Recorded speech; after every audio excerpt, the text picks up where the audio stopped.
murashax xildhibaan Khadar Cali Xakiin oo u sharaxan golaha baarlamaanka ee gobolka Sanaaga ayaa maanta kormeel ballaaran ku gaala bixiyay suuqyada magaalada Cerigabo isagoo u koorgalay baahiyaha dhaqaale ee ka taagan magaalada Cerigabo waxaana uu sidoo kale la kulmay ganacsatada waaweyn ee magaalada Cerigabo iyagoo uga sheekeeyay caqabadaha sharci ee gobolka Sanaaga ka haysta dhanka ganacsiga iyo cashuuraha waxaana ay kula dardaarmeen musharax Khadar Cali Xakiin inuu wax ka qabto caqabadahaasi marka uu tago golaha sharci dejinta ee Soomaaliland maanta waxaan albashir group nagu soo booqday xildhibaanka Khadar Cali Xasan oo soo dhaweynaa xildhibaanka isaga iyo dhalinyarada la mid ah ee aqoonyahanka ee gobolka Sanaaga doonayna weeye waxaan ugu gobolka Sanaaga bulshadiisa kala duwan waxaan ka doonaynaa ka rajaynaynaa inay dhalinyarada aqoonyahanka sida Khadar oo kale dhalinyarada la midka oo kale inay soo saartaan oo aanay ku soo saarin reer ee ay aqoontooda iyo kartidooda iyo cidii gobolka wax u qaban kartay wax ka bedeli karta caqabadaha haysta inay ku doortaan markan ganacsiga aan soo leexdo ganacsiga gobolka Sanaaga guud ahaan iyo gaar ahaanba degmada Cerigabo waxa haysta caqabado aan la soo koobi karin bal waxa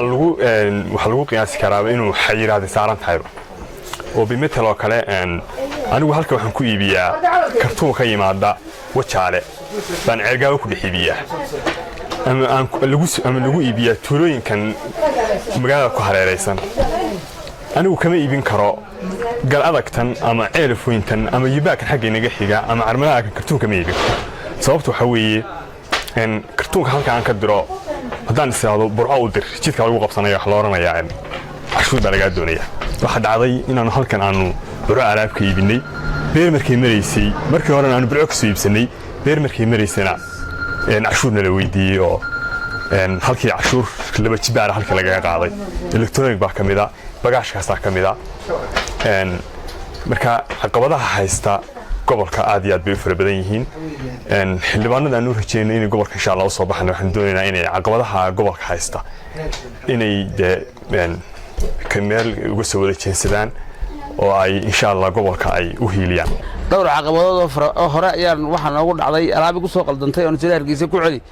ayaa waxa la igu qabsaday beer mushkiladu weyn baa arrintan naga haysata arrin markii aan u cawday adigu markii dambe waa la sii daayay ina kaasa lagu oranayaa wax si askariga ah taagan in birta taagan oo damsal xad anu kala furfuranahay iyo waxyaabaha anu kala shaqeysano waxaan leenahay Khadar Cali Xasan hadda aad maanta musharax tahay in arrimaha ka hadasho oo halkii matalan wax laga qaban kara iyo golaha xeedinta Jamhuuriyadda Soomaaliland inaad kala hadashaan jecel Khadar Cali Xasan hadda tahay xildhibaan soo baxayatay insha Allah khayr baan ku rajaynaynaa waxa soo dhaweynaya musharax Khadar Cali Xakiin waxaan leenahay horta dadaalaysa xildhibaankan waxaan leenahay soo bax waxaan leenahay markaad soo baxdid halbood soo baxaysa xildhibaan guuleystay baad tahay oo dhaartii hadhay caqabadaha gobolka ka jira ka saar baan leenahay already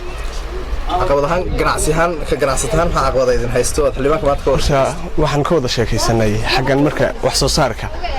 oo kala aan ka wada sheekaysanay wax soo saarka markaan ay adigu noqotay inaan wajaale ama axsaabteeda aan u diro alaab aan u diro waxa la iga cashuuraa beer baa la iga cashuuraa marka xildhibaanka waxaan leenahay dhaartii hadhay Khadar Cali Xakiin adoo caqabadaha iyo caqabado kale oo Cerigabo ka jira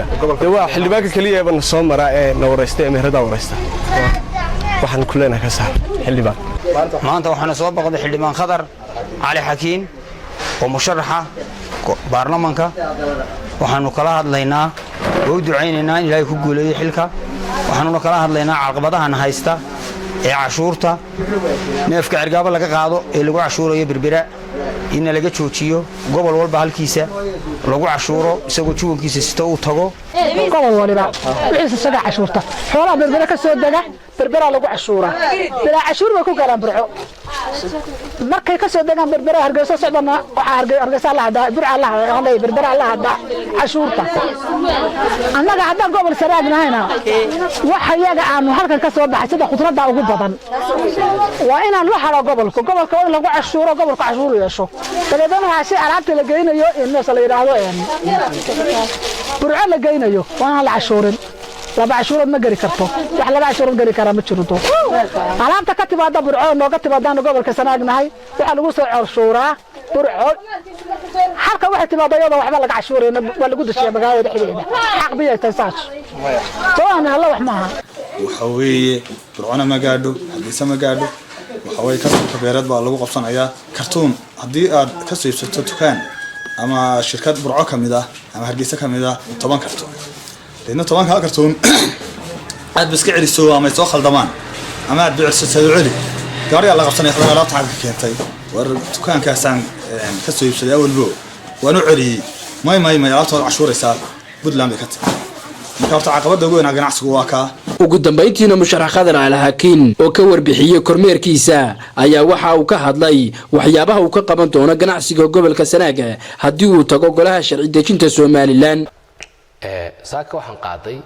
kormeer degdeg ah aan ku soo maray goobo ganacsi oo fara badan oo marka aan u doortay si random ah macna si waqtiyana si baan u doortay oo ah qaabka aqoonaysan ee loo doorto marka doonaysa inaad xog ogaato marka soo kormeeray goobihii runtii wax la yaab leh marka horena hypothesiskayga ku jira macna mal awalkayga aan si mal awali kariyay baa ii dhaboobay oo xaqiiqi noqday waa xaqiiq noqday oo ganacsatadu gabigoodu ay sheegeen in ay haystaan caqabado aad iyo aad u weyn kuwaas oo curyaamiyay gabi ahaanba ganacsiga gobolka xeerarka kuwaas oo buddig u yihiin xeerarka dalku oo u baahan markaas in laga hawlgalo biidnillaahi alkariim tiraba waxa weeyaan ilaa 12 maxaradood baan soo kormeeray waraysi isku su'aalo isku mid ah waan weydiinay maxaa caqabad in haysta maxaad kala kulmaytaan xagga ganacsiga runtii waxay sheegeen dhammaantood in gobolka uu saaran yahay baan ama waxa cunaqabatayn oo kala laakiin aan dadku dareensanayn uu saaran yahay waxay noo sheegeen inaan haba yaraatay badeecad gudubta oo maartay ka gudubta customka beereed inay adag tahay taas waxay keentay markaas in koska qarashka alaabta la raray uu farbato xoog bato dabadna ay markaas koski la siday alaabta iyo koska marka ku kordhay ay isdhaafaan taas marka aan dadku marka dhiiraan u helinin mar dambe inay alaab dambe ay daraan iska daa alaab maaragtay halkan laga soo saaro la iibgeeyay alaabta xagga laga keeno hadii alaab soo khaldanto oo alaabta la soo raray ee la soo transportationka laga soo bixiyay ee la keenay gobolku hadii ay khaldanto oo la isku day in dib loo celiyo waxa adag in dib loo celin karo sida awgeed inagu waxaan ka cabanaa oo aynu hadi jeer caalamka leenahay waxaan u baahanahay in Soomaaliland ganacsigeeda dibadda laynoo furo waxaan ka cabanaa Ethiopia ونحن إثيوبيا حدود هذو كناعس سحر أو موجود بكرة أما إحنا شعبنا إنه بدأ إسلافسك حاجة كناعسك يسافرنا وحنا لا يهاي سومالان دحدة ديبان كناعسك يسافرناين أو كل حين يهاي قبل سناجنا وكحريه قبل هذا كله ظروفها تلك الشراء عقباتها تلك الشراء حركة تلك الشراء إيو سياسة تلك ayaa heerkan dhigtay waa duul siyaasadii ay halka dhigtay waa duul dhinac walba laga cunaqabateeyay waxaan anigu insha Allah taala beenil alkareem cod ka doonay reer Sanaag waxaan reer Sanaagow scientifically si aqoonaysan baan u fahmayaa duruufaha ku jirtaan waxaan garan karayaa caqabadaha ku jirtaan waxaan garan karayaa dhibta iyo root cause-ka iyo halka xididka mushkiladu ay ka jirto oo ah in markaasi xaq xeerarka inay tahay waan fahmi karayaa waxaan fahmi karayaa in ay tahay qaabkan u bedeli lahaa ama qaabkan dadka ula kaashan lahaa fahmi karaya reer Sanaagow waxaan leeyahay reer Sanaagow waxa wada daba joogtaan dad aan fahamsanayn waxaan fahamsanahay dabcan waxaan idin ka codsanayaa anigu ixtiraam iyo dad kale ila sharaxna oo aad u tixgelinaya anigu aan kaga haboonahay meesha dad badan oo markaasi laga yaabo inay tartan igula jiraan waxaan doonayaa inaan xaqiiqatan wax ka qabto waxyaabaha dhibaatooyinka in haysta si aqoonaysan wax uga qabto waxaan leeyahay aqoontii iyo khibradii wax laga qaban lahaa arinka warsamakaaf Cabdirashiid Aadan Erigaabo